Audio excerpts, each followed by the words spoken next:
All right, let's dive in. Today, we're going to try and unpack one of the most unforgettable, most surreal books you'll probably ever read, Haruki Murakami's Kafka on the Shore.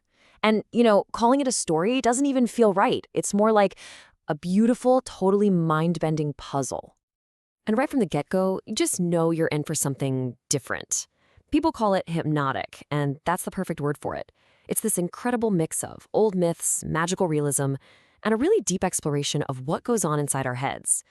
So, yeah, this isn't just a story you read. It's an experience that kind of pulls you into this strange, dreamlike world. And wow, what a world it is. I mean, we're not just talking about abstract ideas here. Murakami makes all this surreal stuff feel real with these just unforgettable images. You've got talking cats, fish literally falling from the sky. It's a world where the impossible just happens, and it makes you start to question, well, everything. Okay, so at its heart, this book is really one big, mind-bending mystery. The real question isn't just what's going to happen next, it's what does any of this actually mean? So, you ready? Let's start trying to put the pieces of this puzzle together.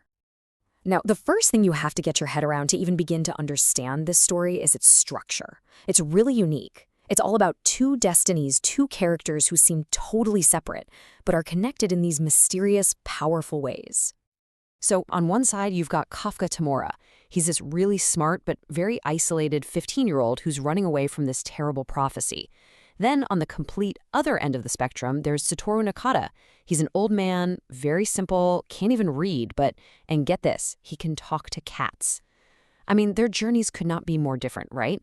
One is this deep psychological dive, and the other is, well, it's almost metaphysical, almost spiritual. And this is where the genius of Murakami's writing really shines through.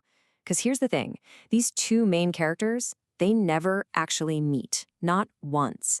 But their stories, their lives, they echo each other in these really deep, symbolic ways. And that unspoken link between them, that's the real heart of the entire book. It's through this parallel structure that Murakami really gets to dig into the big ideas of the novel. This is where we start finding the keys, the big philosophical questions that unlock what the whole thing is about. And one of the biggest questions the book throws at you is this: fate versus free will. Can you really escape what's written in the stars? Are our lives all planned out for us, or do we actually have a say in it? For the people in this novel, this isn't some late-night dorm room debate. It's literally a matter of life and death. And this is exactly what's on the line for our main guy, Kafka. See, he's not just some kid running away from home. He is desperately trying to escape this absolutely horrifying prophecy his father made, an Oedipal prophecy. And the book keeps asking again and again, in trying so hard to run away from his destiny, is he actually just running straight towards it? So once you start thinking about fate, it kind of leads you to the next big question, right? Who are you, really? Who is this self that's supposed to have a fate? The book dives headfirst into the subconscious, and it really makes you question if we even have one single solid identity. Murakami gets into this idea using all sorts of things: dreams, doppelgangers, alter egos.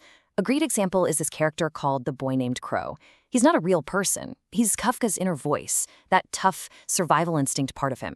It's such a brilliant way to show that who we are isn't just one thing. It's more like a conversation happening inside our own heads. And that brings us to another huge theme: memory and loss. Kafka is just completely haunted by his past, by his memories. But Nakata, he has almost no memory at all. And that contrast is just so powerful. It makes you think, yeah, our memories make us who we are, but maybe, just maybe, forgetting can sometimes be a kind of mercy. Okay, so we've talked about plot and themes, but what really makes this book what it is the atmosphere, the Murakami atmosphere.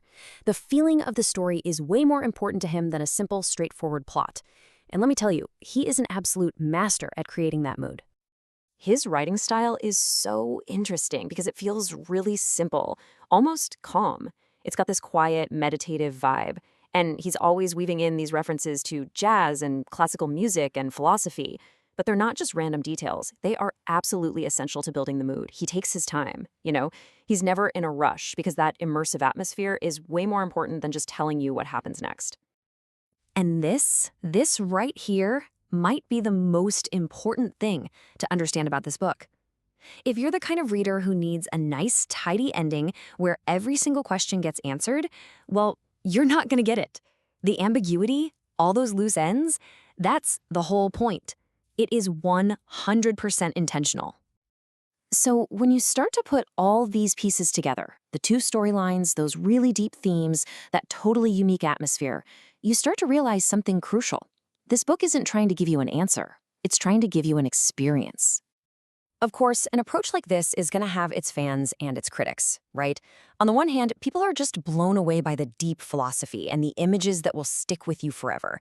But on the other hand, the exact same things that make it so brilliant, the fact that plot threads are left hanging, the symbolism that can be hard to pin down, some pretty provocative themes, those can be a real challenge if you're just looking for a regular, straightforward read. But even with those challenges, the general feeling is pretty clear.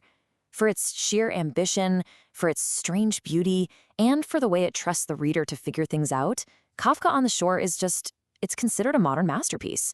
This is one of those books that really, really stays with you, long after you've turned the last page. So when it comes down to it, the best advice for reading this book is to just let go. Let go of needing everything to make perfect logical sense. Instead, you just have to let this weird, beautiful, kind of sad world wash over you. It's a book you have to read with your heart, not just your head. And in the end, that's really the question Kafka on the Shore leaves you chewing on. It's not just about Kafka's journey. It kind of makes you think about your own. What if the whole point isn't about finding the final destination, the final answer? What if it's about learning to live inside the mystery of the journey itself?